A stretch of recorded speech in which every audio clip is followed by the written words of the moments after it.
Hey guys, my name is Juan. I am just one reader, and this is my favorite, most anticipated moment of the entire reading year. That's right, today I will be sharing with you guys my 10 most favorite, most amazing books that I read during 2016. That doesn't mean that I gave 5 stars to all of these books. Actually, I only gave one book a 5 star rating, and that is obviously my favorite book, number one book of the year. But I gave all of these books very high ratings, and more than that, even if some of them don't have as high a rating as you would expect, all of these books have stayed with me. They have stuck with me. They visit me in my dreams, in my nightmares. They are constantly a part of my life, and I find myself talking with people about them, recommending them, and just thinking a lot about them. So, without any further ado, let's get started, shall we? Coming in at number 10 is The Vegetarian by Han Kang. This book really took me by surprise, and I was hugely anticipating it, and it still blew me away. This book features very dark, twisted, deliciously beautiful writing. It focuses on some characters that are very interesting. It's kind of a family story. It's a very small story in that, but it's just so profound and it's told so beautifully.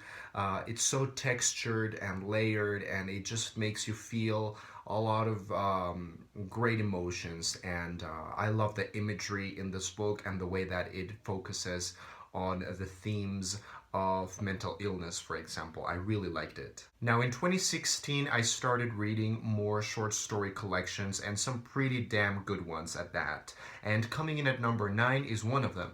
This is A Guide to Being Born. This is a short story collection by Ramona Osubel.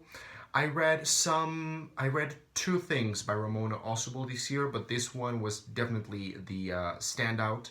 This collection focuses on some beautiful themes that all have to do with life, death, pregnancy, conception, love.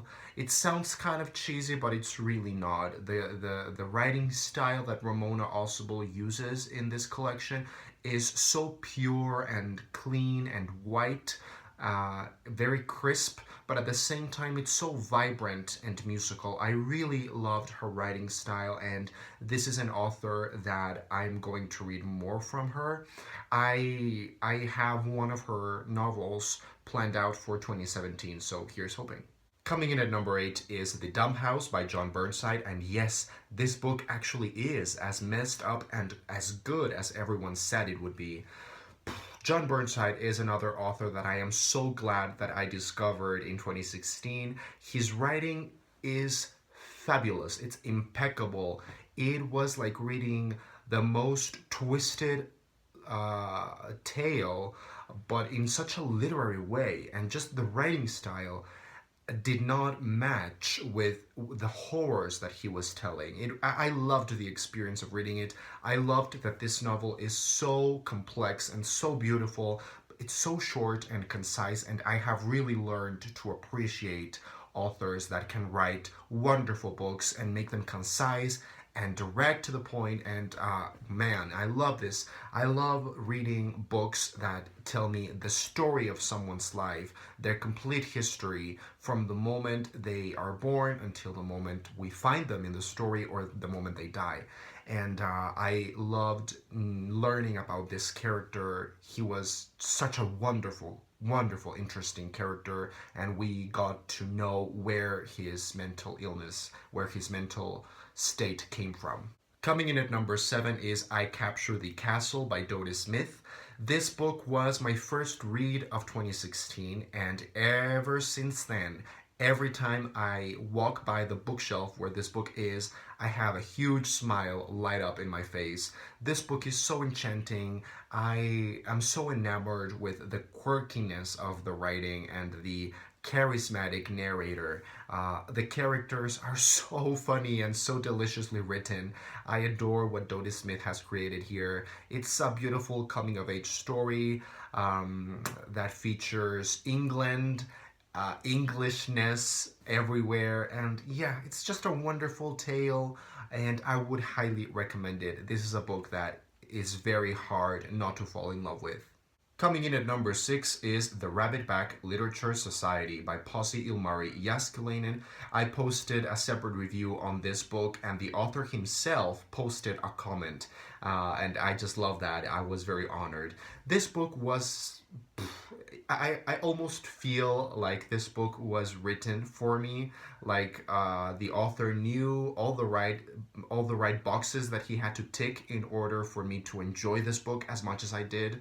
This book is very quirky. It's full of whimsy. It is incredibly whimsical. It is also kind of dark. It seems like a very light, enjoyable, magical read, but there's a lot much more than that. And I loved how this book felt magical but also very real in some aspects.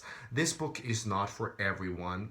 It is very weird and it's full of crazy, wacky stuff. So if you are the type of reader that doesn't like that, stay clear. But if you enjoy this kind of magical realism, wacky stuff, then you should definitely check it out. Coming in at number 5 is a novel that I haven't stopped thinking about, and that is Station 11 by Emily St. John Mandel. I really think this is not only a great, thrilling story that people will find entertaining and enjoyable, but it's also a very important book that people should be reading in times like ours. This book deals with some very important themes, such as our legacy, our heritage as humankind, art, communication, language, the human experience and connection.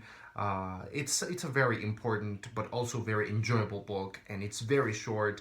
It is post-apocalyptic kind of. I just love this book. I really, now I can get it why people say that this is such an amazing book, because it is. Coming in at number 4 is Fight Club by Chuck Palahniuk.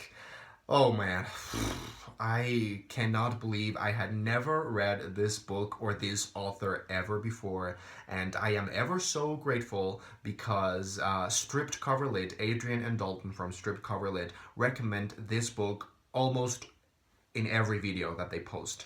And so I decided to pick it up, and man, this was amazing.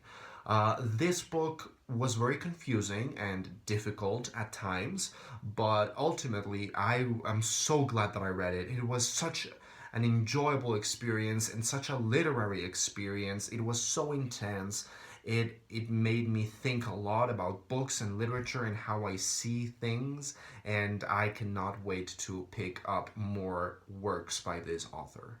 Okay guys, we are down to the nitty-gritty. These are my top 3 books that I read in 2016. These books are so incredibly special to me. I hope that you pick them up and you find something in them, and hopefully you can enjoy them as much as I did. So coming in at number 3 is Magic for Beginners. This is a collection of short stories by Kelly Link. The stories in here are very wacky and weird, so I'm not sure they are for everybody. However, they are incredibly literary and complex and human, so even if she's talking about the most magical, fantastic, unrealistic, science fiction-y, dystopian things, there's a lot to be said in here. There's a lot to think about in here. So I think this is a book that has a lot to offer, and I found myself loving every single sentence. Coming in at number 2, this is my favorite novel of the year, and it is Swamplandia by the one and only Karen Russell. I have fallen in love with this book and with its author. She is such an inspiring young person that I want to read everything she has ever published and will ever publish.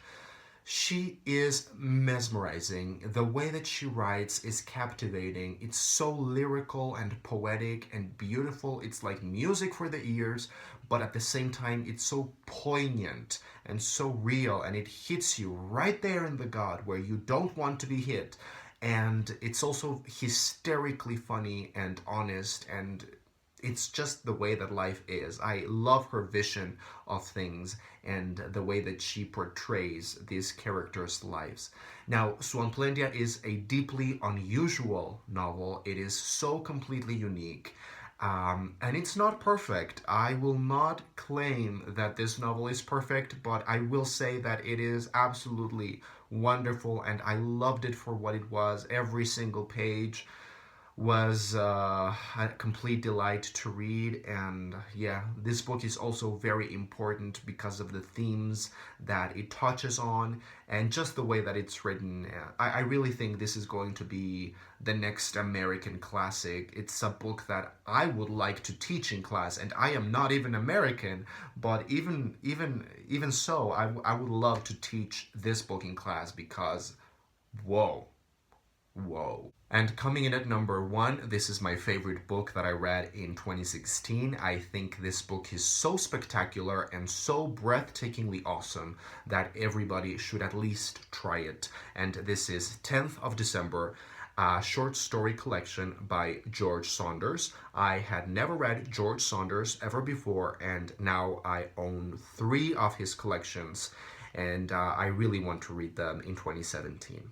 Now, 10th of December is a collection that you can read, sort of just maybe read through it. It's a collection that you can read at surface value and enjoy it because the stories are interesting and enjoyable. But it's a collection that if you know what you're looking for and if you are ready to think critically about every single sentence almost, this book will have a very big payoff.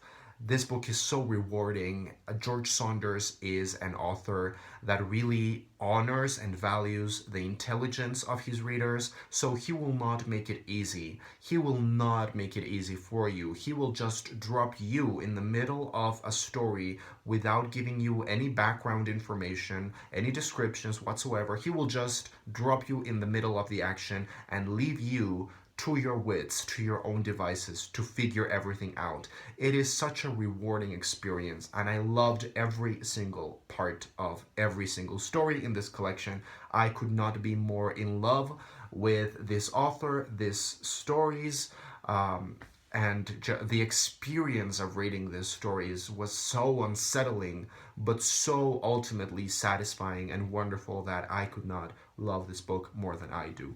10th of December. So guys, those were my favorite books that I read in 2016. I am incredibly happy with my reading year, and I have even higher hopes for 2017. Thank you so much for being here with me in 2016. I am looking forward to sharing more books with you in 2017. See you next year.